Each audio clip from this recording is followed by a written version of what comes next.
Hey everybody, just wanted to give you all an update on the Flex smoking situation. It's been just over a year, and I know you guys are pretty much tired of hearing me saying it's on the way to the shop.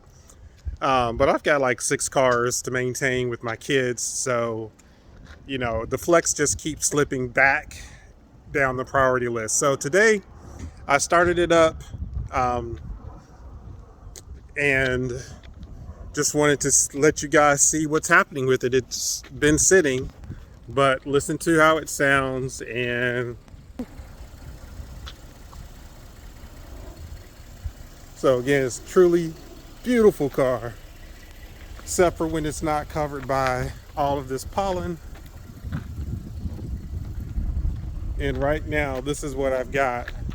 When I get down on it, it does put out some smoke, and I do have a little bit of oil that's still leaking.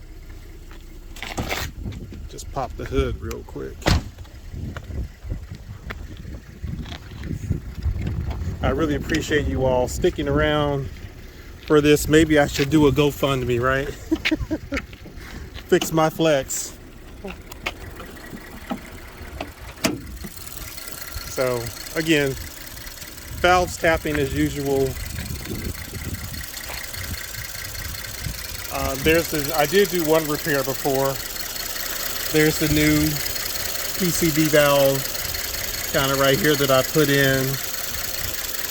You can see the cobwebs. You can tell the car hasn't been running, but not bad for a car that's been sitting in total now for just over 2 years.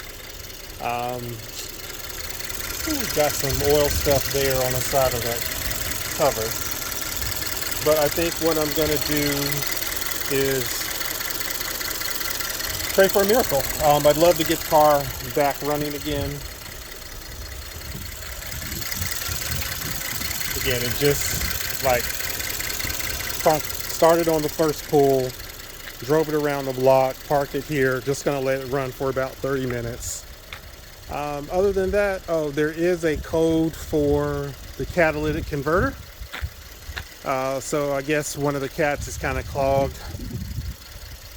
3031 I think was the code, so we'll look at getting that too. But I just wanted to give you all an update. Thank you all so much for continuing to follow, and hopefully we can get this thing back on the road this year. Thanks so much.